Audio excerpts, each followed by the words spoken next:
14% का लाभ होगा और दूसरे वस्तु पर 12% की हानि होगी। देखिए कुल मिला के मुद्दा ये है कि सेलिंग प्राइस क्या है बराबर, अगर 14% का लाभ होता है तो फ्रैक्शन में निकालोगे 14/100 इसको काटोगे कितना आएगा 7/50। दूसरी जो आपके पास वैल्यू है वो है 12%, ठीक 12/100 और इसको करोगे तो 3/25 आएगा। इसका मतलब क्या है, मतलब ये है कि ये जो 14% वाली वैल्यू है ये प्रॉफिट में बेचा गया, मतलब आपने 50 में खरीदा और 57 में बेचा और इसमें क्या हुआ है 25 में आपने खरीदा और 22 में बेचा। ठीक, मुद्दे की बात ये है कि सेलिंग प्राइस बराबर है तो आपको इधर 22 का गुणा करना पड़ेगा, तो 22 का गुणा इधर भी होगा और इधर 57 का गुणा करना पड़ेगा, इधर भी 57 का गुणा। ठीक है, या तो आप डायरेक्ट गुणा कर दो या तो एलसीएम ले लो, ठीक है ना, एलसीएम में लोगे तो भी काम बन जाएगा। गुणा करो कितना आता है 7 का, इसके साथ करोगे कितना आएगा 4 और 7 और 25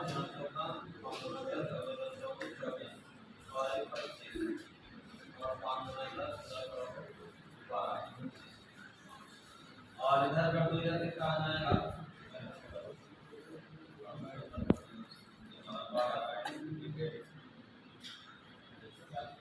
11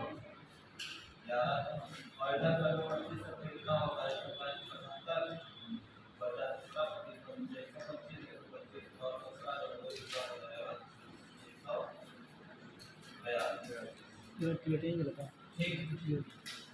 कितना आ गया, इधर भी यही आएगा 1254, दोनों को जोड़ तो 4 5 5 10 और 1 5 और ये 2508 मिलेगा और इधर कितना मिलेगा 5 2 5 9।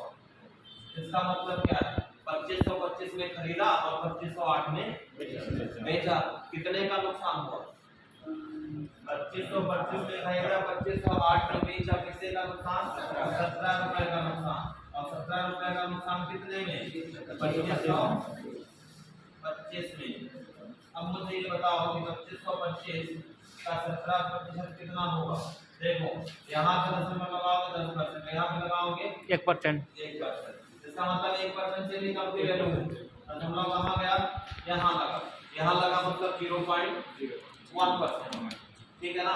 अब ये बताओ 0.1% की वैल्यू 2.5 करवाना, ठीक कितना गुना करोगे इसमें कि 17 के आसपास पहुंच जाए,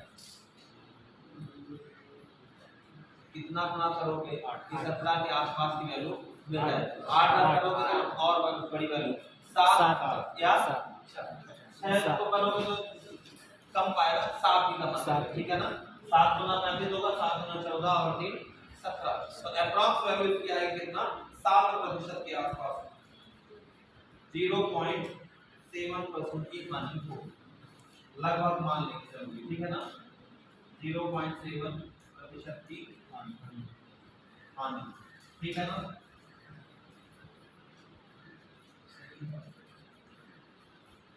क्लियर, अगर आप 6 का गुणा करोगे इसमें तब क्या आएगा, देखो 6 करोगे ना 6 पंजा 20 6 12 6 पंजा 30, ठीक 31 32 का आसपास आएगा, 6 गुना 12 12 3 15, ठीक है ना। इसमें 6 ले लेते कितना आएगा 7। ये कॉन्सेप्ट समझ में आया नहीं आया, आ गया।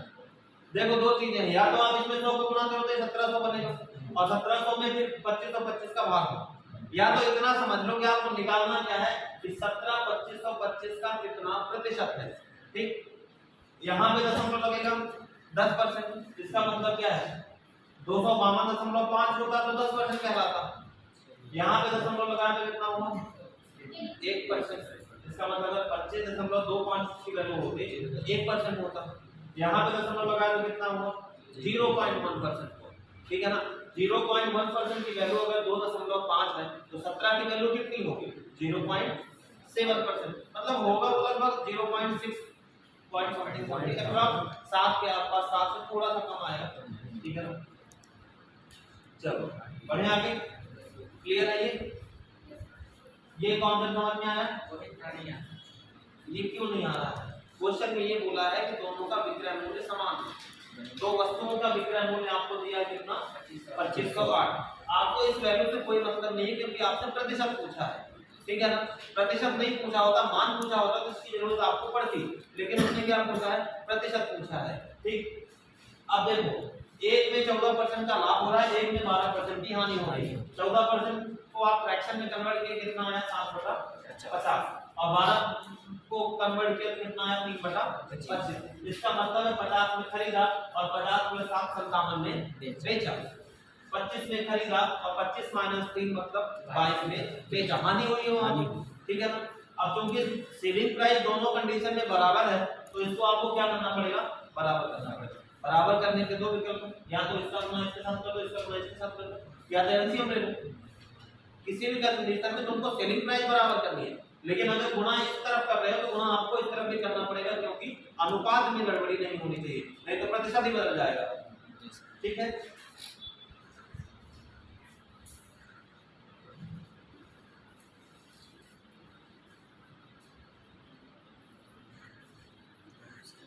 चलिए अगला क्वेश्चन देखते हैं।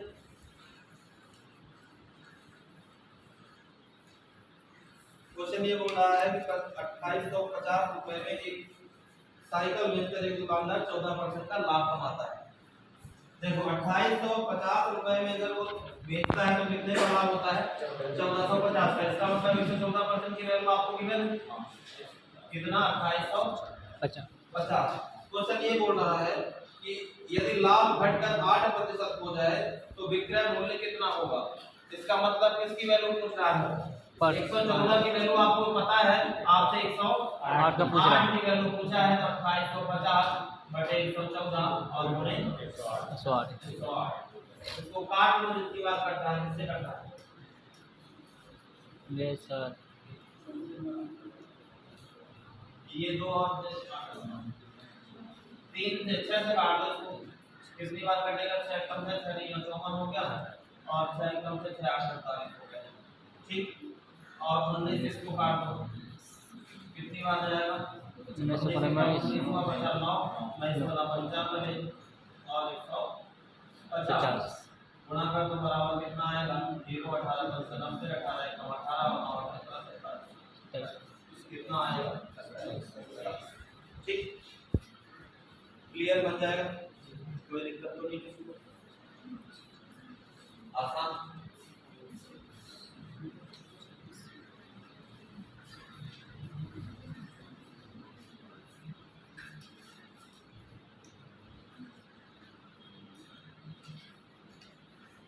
चलिए अगला क्वेश्चन देखते हैं। क्वेश्चन दिया है 8 वयस्क और 15 बच्चे एक साथ किसी काम को 40 दिनों में पूरा करते हैं, ठीक।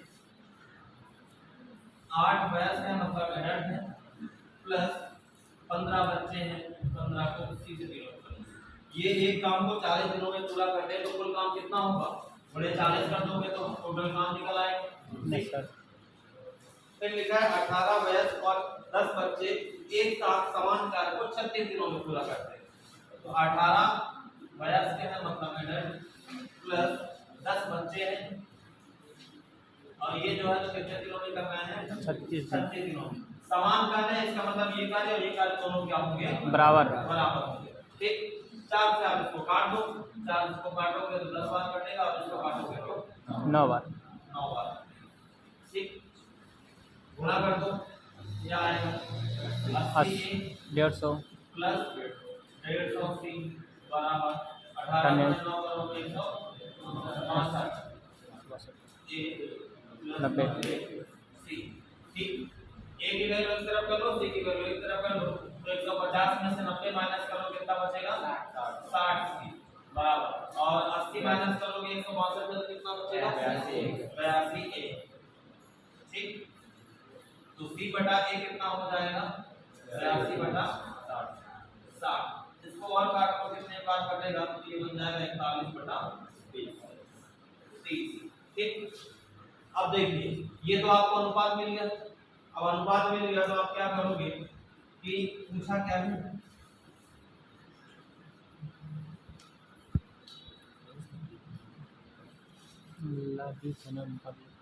कि 40 पुरुष मतलब वयस्क एक साथ इसको कितने दिनों में पूरा करेंगे।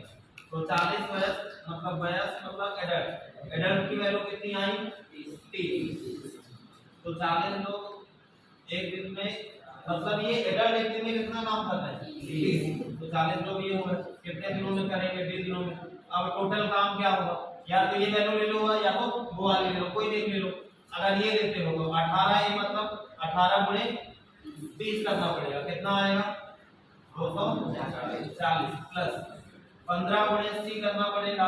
41 में 15 का गुणा कर दो कितना आएगा 15 एकम 15 15 तो 60 60 और 8 सर वो 8 के 18 एक कोई देना क्या बोल रहे हैं जैसे कि इसमें 8 के लिए तो 15 8 एक की वैल्यू लिया ना मैंने, एक की वैल्यू 20 है और ये 15 सी है तो सी की वैल्यू कितनी है 41 है, ठीक है ना। तो 15 का गुणा किया 15 के 15 में से सबको 60 वाले 61 आ गया और गुणे 40, ठीक बराबर क्या आएगा सी बराबर इनको जोड़ दो 5 5 और 8 गुणे 40 और बटे 40 गुणे 30, 40 से 40 काट दो और 3 से इसको काट दो, ये 10 बार कटेगा और 3 दिन का 6 हो गया 2 बचा 3 घंटे 24 3 घंटे 15 तो डी बराबर कितना आ गया 28.5। कितने दिन में काम पूरा होगा 28 दिन 5 दिन में कार्य पूरा होगा। हाँ बताओ क्या डाउट, कुछ डाउट है किसी को? कराया है ना ये क्वेश्चन, नेक्स्ट क्वेश्चन का क्वेश्चन है ये। इस तरह के क्वेश्चन तो बहुत सारे कराया हमने, प्रैक्टिस कराया, ठीक है। अनुपात तो आपको बनाना ही पड़ेगा, बिना अनुपात बनाए तो काम मिलने वाला है नहीं। क्या गड़बड़, ठीक है क्लियर है। आगे बढ़ो।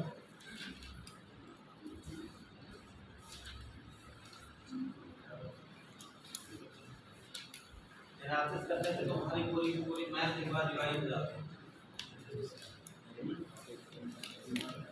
चलो इस क्वेश्चन का आंसर तुम्हें देना है क्योंकि अभी अभी पढ़ाया। एक चक्रीय चतुर्भुज है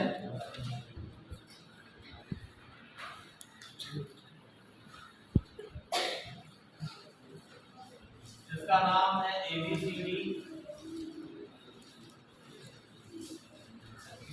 और इसके जो दो विकर्ण हैं, ये दोनों विकर्ण जो है इसे P बिंदु पर काटते हैं। AB बराबर BC है, मतलब AB और BC की वैल्यू सेम है, ठीक है। एंगल DBC मतलब ये वाला एंगल कितना दिया हुआ है 70 डिग्री और साथ में BA और ये सी मतलब ये वाला एंगल दिया हुआ है आपको 30 डिग्री, ठीक है। BAC आपसे पूछा है एंगल PCD का मान, PCD का मान, इस एंगल की वैल्यू आपसे पूछा है। बन गया था नहीं आया, बताओ क्या आएगा इसका आंसर।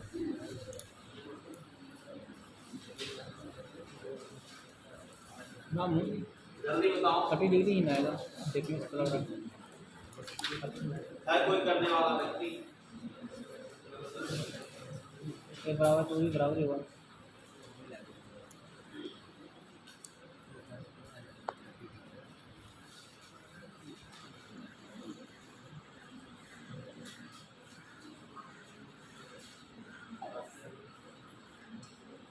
क्या क्या आप कर सकते हो इसमें बताओ। देखो पहली बात तो ये है, या भी बड़े वाले ट्रायंगल को देखो ABC, ठीक। ये एंगल मतलब ये साइड और ये साइड क्या है बराबर है, बराबर है। अगर ये साइड और ये साइड बराबर है तो मतलब ये कोण और ये कोण भी क्या होना चाहिए बराबर होना चाहिए। अगर कोण बराबर है, ब्लैक मार्कर से लिख रहा हूँ, समझ जाओ। ये कोण अगर बराबर है इसका मतलब ये कितना होगा, 30 डिग्री होगा ना। अब ये बताओ ये 30 है, ये 30 है, तो ये टोटल कितना होना चाहिए भाई? ये 30 60, अभी ये कितना होगा, 120 होगा। अब ये 120 होगा तो ये वाला एंगल कितना होगा, 50। ठीक है। आपको निकालना कौन सा है, ये वाला।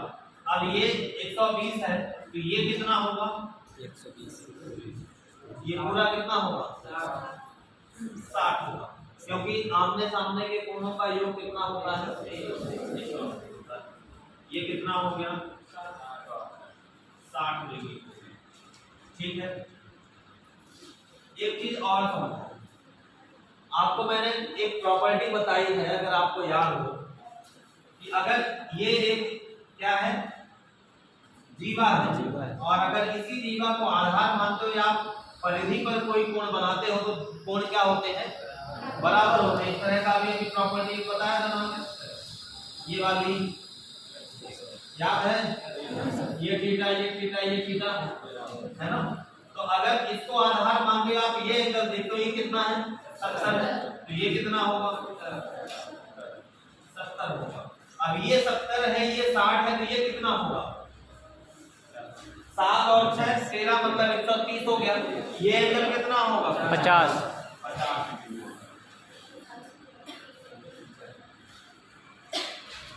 नहीं समझ आया? आ गए सर। कितनी प्रॉपर्टी लगी देखा तुमने? पहला तो समान भुजा है तो कोण समान होंगे, ठीक। दूसरा तीनों कोणों का योग 180, तो इसका मान मिला कितना, 30 50। तीसरी प्रॉपर्टी क्या लगी कि अगर चक्रीय चतुर्भुज है तो आमने सामने के कोणों का योग कितना होता है, 180, तो ये 120 है तो ये कितना होगा, 60 होगा। चौथी प्रॉपर्टी क्या लगी कि अगर एक ही जो है तो जीवा से परिधि पर कोण बनता है तो कोण क्या होते हैं, समान, तो ये 70 तो ये भी 70। अब ये 70 ये 60 तो ये मिला अपने को 50 बन जाएगा। कोई दिक्कत तो नहीं किसी को? चले आगे बढ़े।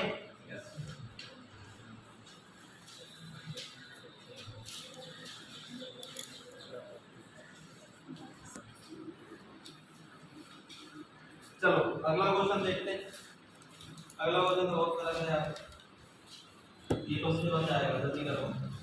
ए अनुपात b बराबर दिया है 5:7, तो 5a - 3b अनुपात 4a - 2b बराबर क्या होगा? कुछ नहीं करना है, a की वैल्यू 5 है, b की वैल्यू 7 है, ठीक है ना। सीधा सीधा गुणा कर दो, कितना आएगा, 25 - 21 बराबर 20 और -14, 4/6 मतलब 2/3, 2 अनुपात 3। ठीक है। अगला सवाल इससे भी आसान, 9 तथा 21 का तृतीय अनुपाती क्या होगा? याद है, बताया था कुछ, हाँ 17 कुछ बताया था, क्या बताया? हाँ 9/x बराबर क्या होगा, 9/21 होगा, हाँ ठीक है ना। इधर अनुपात तृतीय अनुपात 3 वेरिएबल होते हैं, यस सर, ठीक है ना। ए बी सी बताया था ना। और चौथा अनुपात मध्यानुपाती जब ABCD बोलेगा तब बीच की वैल्यू लोगे ये वाली, ठीक है ना। तृतीय अनुपाती में क्या करना पड़ेगा, ये वैल्यू। मध्यानुपाती में भी कितने होते हैं, 2, तृतीय अनुपाती में 3, ठीक। x² 9x² बराबर कितना, 21 का स्क्वायर हो जाएगा 441 नहीं होगा। x बराबर कितना आएगा, 21 गुणे 21 बटे 9 काट दो इसको। 3 से 9 3 से 21 x बराबर 49। ठीक है, बन गया होगा आसान। चलो इससे भी आसान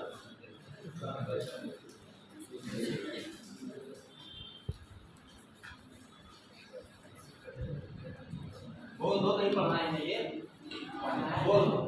खिड़की के बाहर फेंक दीजिएगा सर। हाँ खिड़की के बाहर फेंक दीजिएगा जो बोलेगा। दो वर्गों का परिमाप दिया है, ठीक। पहले वर्ग का परिमाप दिया है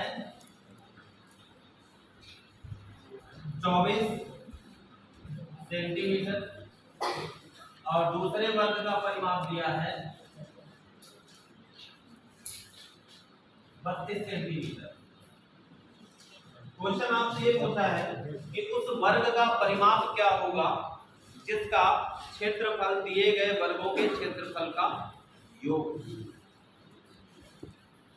उस वर्ग का परिमाप क्या होगा जिसका दिए गए वर्गों के क्षेत्रफल का योग। इसका मतलब क्या है? इसका मतलब ये है कि इसकी भुजा कितनी होगी, पहले तो ये बताओ। 6 होगी। वर्ग का परिमाप बराबर 4 होता है, ठीक है ना। तो एक की वैल्यू कितनी आएगी 6 और इसका 8। क्षेत्रफल कितना होगा? इसका कितना होगा 36। इसका कितना होगा, दोनों का योग कितना होगा 100। इसके वर्गों का क्षेत्रफल, इसका क्षेत्रफल इसके क्षेत्रफल का योग का ये एक नया वर्ग बन गया 100, ठीक है ना। तो इसकी भुजा कितनी होगी 10। जब भुजा 10 होगी तो परिमाप कितना होगा 40। यही पूछा अगर, ठीक है, बन जाएगा। आसान था ना, थोड़ा सा ज्यादा नहीं।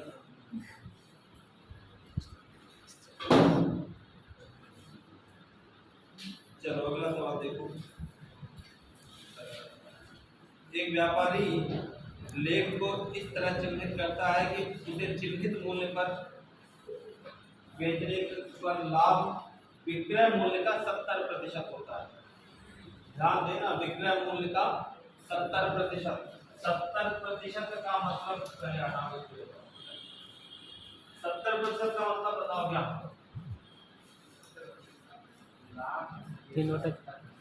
70% का लाभ होता है।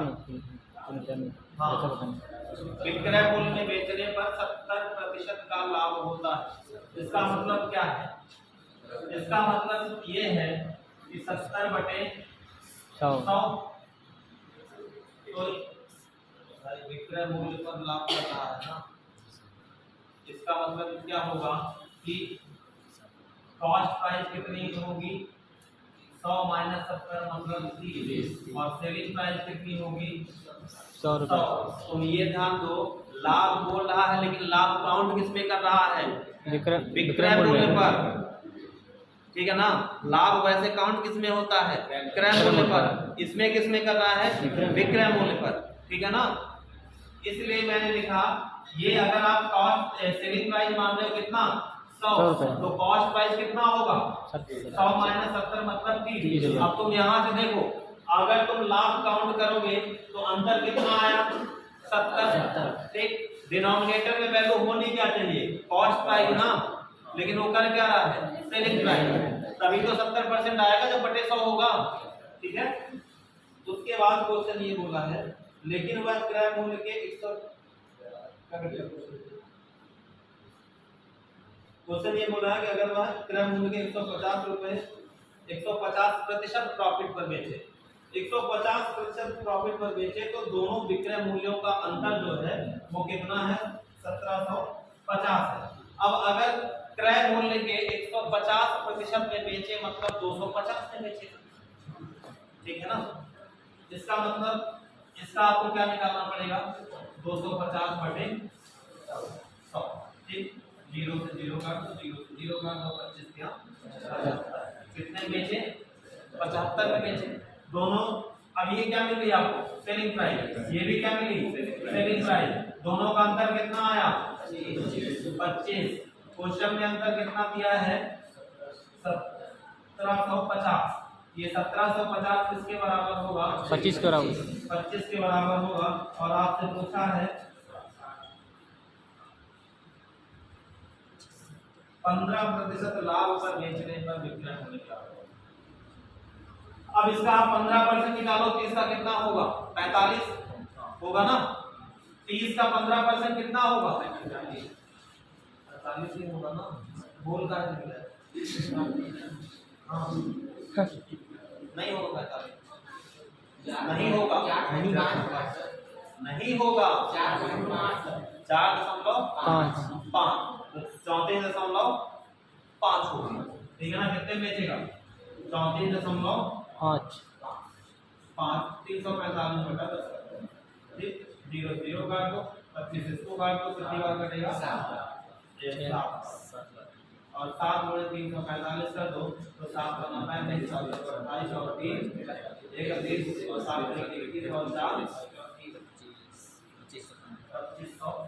2515 रुपए में बेचे।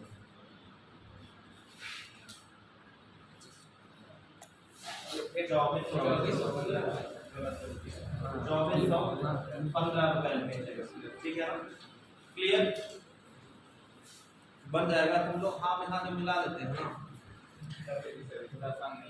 इतना आसान मैं पूछ रहा हूँ। 30 का 15% 45 होगा। हाँ हाँ हाँ मैं वही सोच रहा था 30 रुपये का एक पॉइंट लगाएंगे तो अलग हो जाएगा। 3 का 15% कहाँ हो जाएगा यार? ठीक है। ये बन गया तो क्वेश्चन नहीं बना। देखो इसमें क्वेश्चन में घुमाया कितना ये पहले तो सोचो। पहली बात तो उसने ये बोला कि 70% लाभ किसमें काउंट कर रहा है? सेलिंग प्राइस पे। तो यहाँ पे तुमने कॉस्ट प्राइस तो निकाल दिया, सेलिंग प्राइस भी निकाल दिया। तुम्हारा दिमाग काम कर रहा है, तुमने उसको 170 नहीं कर दिया। तो सबसे पहले क्वेश्चन को ध्यान से पढ़ो कि प्रॉफिट को काउंट किसमें कर रहा है? क्रय मूल्य में या विक्रय मूल्य? ठीक। यहाँ पे किसने किया था? विक्रय मूल्य। 100 विक्रय मूल्य है तो कॉस्ट प्राइस कितनी होगी? 30। दूसरा केस क्या है? उसने बोला कि अगर आप वस्तु के क्रय मूल्य पर 150 रुपए प्रॉफिट लेते, 150% का प्रॉफिट लेते, ठीक है, 150% प्रॉफिट पर बेचते हो तो दोनों सेलिंग प्राइस का जो अंतर है वो कितना आ रहा है? 1750। तो पहला तो आप इतना इसका 150% निकाले तो 150% मतलब 250 बटा 100 होगा। ये चीज ध्यान रखना। 150 बटा 100 मत कर देना। देखो अगर मान लो 50% लाभ बोलता हूं मैं तो आप क्या करते हैं? 150 करते हैं। तो अगर मैंने 150% लाभ बोला तो कितना होगा? 250 होगा। ये चीज ध्यान रखिएगा, गड़बड़ यहीं पे होता है। तो क्या मिला? 250 कितना मिल गया? 75। 75 और 100 का अंतर कितना आया? 25। तो 1750 किसके बराबर? 25। लेकिन उसके बाद भी क्वेश्चन ने पूछा क्या है? पूछा ये है कि अगर आप उसको 15% लाभ पर बेचोगे तब सेलिंग प्राइस क्या होगी? तो फिर आपको कॉस्ट प्राइस का 15% निकालना पड़ेगा। ठीक है ना। मतलब 115। 30 का 115 निकालो कितना आएगा? 34.5। तो 34.5 दशमलव 8 बटे 10 इसके बराबर जाएगा क्या? 2415। गुणा हो जा सकता है 150%। अगर आपका कॉन्सेप्ट क्लियर है तो बड़े आसानी से इस क्वेश्चन को कर सकते हैं। 150%। लेकिन इसके पहले आपको क्वेश्चन को ध्यान से पढ़ना पड़ेगा। मैं जो बार बार बोलता हूँ क्वेश्चन को एक ही बार पढ़ो, लेकिन इतने ध्यान से पढ़ो कि एक ही बार में क्वेश्चन समझ आ जाए कि करना क्या है। नहीं पाएगा कहीं। पहली लाइन, क्वेश्चन की पहली लाइन ये डिसाइड कर देती है कि क्वेश्चन कहना क्या चाहता है। क्वेश्चन इजी वाला आया है या टफ वाला? जैसे तुमने देखा ना कि लाभ विक्रय मूल्य पर काउंट कर रहा है, इसका मतलब समझ जाओ कि थोड़ा इसमें अटेंशन देने की जरूरत है। ठीक है ना। चलो आगे बढ़े। आगे वाला क्वेश्चन तुम कर लोगे, बहुत आसान। देखो क्या दिया है, लेकिन इसमें थोड़ा क्वेश्चन में लिख रहा हूं थोड़ा। ए का 6% बराबर बी का 8%, ये कॉमा लगा। ठीक है ना। ये पहला स्टेटमेंट। दूसरा लिखा है a + बी का 10% बराबर 40 का 70%। और जो बी का स्टेटमेंट दिया है वो दिया है सी का ए का 80% बराबर 80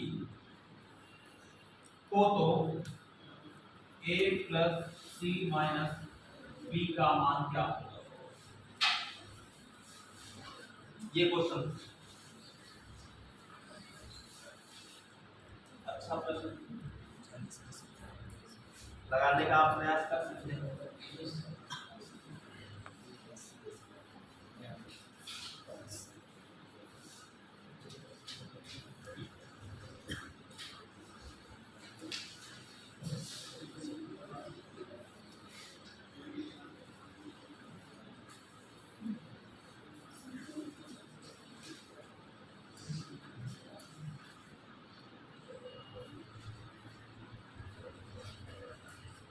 सर सेकंड लाइन से शुरू करें तो नहीं हो सकता? हाँ सेकंड लाइन से ए प्लस बी का 10%, 40 का 70% अगर लिखाने तो 40 का 70% लिखाने तो ए प्लस बी का 10% निकल जाएगा। देखो है क्या कि a प्लस b का 10% आपको 40 का 70%। a प्लस b का 100% निकालना पड़ेगा। वहाँ से स्टार्ट कर। यहाँ से क्या होगा? पहला स्टेप क्या है? इसको काट दो, ये 3 आ गया और ये 4 आ गया। तो आपको a बटा b बराबर कितना मिल जाएगा? 4 बटा 3। ठीक। दूसरा क्या है? इसका 10% 40 का 70%। 40 का 70% कितना होगा? 428। तो a प्लस b का 10% अगर 28 है तो 100% कितना होगा? 280 होगा ना। तो a प्लस b बराबर कितना हो गया? 280। और a और b का अनुपात भी आपको दिया है। Yes sir. दिया है ना। तो a की वैल्यू कितनी मिली आपको? a बराबर कितना होगा? 280/7 और गुणे 4 करोगे, गुणे 4 किया तुमको a की वैल्यू मिलेगी तो कितना आएगा? 160। और b की वैल्यू कितनी आएगी? 120। क्लियर? अब यहां से c का मान निकालो। a का c% कितना दिया है? 80 रुपये। इसका मतलब a की वैल्यू कितनी? 160। ठीक है ना। तो 160 गुणे 50/100 बराबर कितना हो गया? 80। इसको सॉल्व कर लो।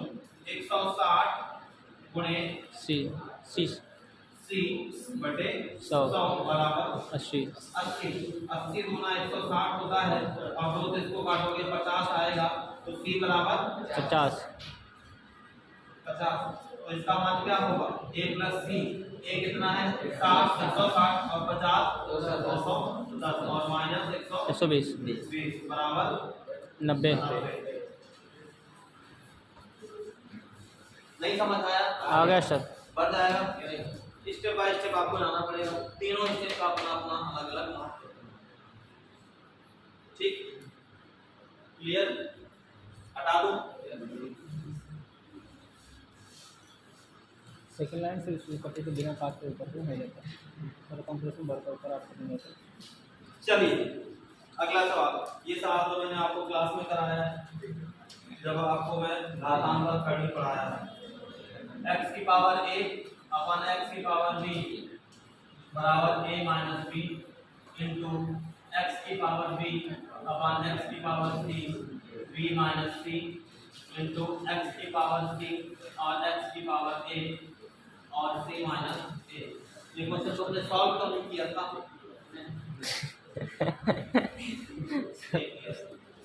सॉल्व करते तो फिर मामला बिगड़ जाता। तुमको पता है कि अगर आधार समान है तो घाते क्या होंगी? समान घट जाएंगे। आपके केस में यहाँ पे प्लस था, यहाँ पे प्लस है। तो आधार समान है तो घाते क्या होंगे? घटेंगे। तो क्या बनेगा? a माइनस b का होल स्क्वायर बनेगा। तो a minus b into a plus b, a minus b minus c b plus c और c minus a c plus a। और जब आधार समान होते हैं तो घाते भी क्या होती हैं? जुड़ती है तो क्या बनेगा देखो a square minus b square plus b square minus c square plus c square minus a square और ये पूरे की पावर x करके रहेगी ठीक। a से a कटेगा, c से c कटेगा, b से b कटेगा, बराबर x की पावर 0 बराबर कितना होता है 1। ठीक है।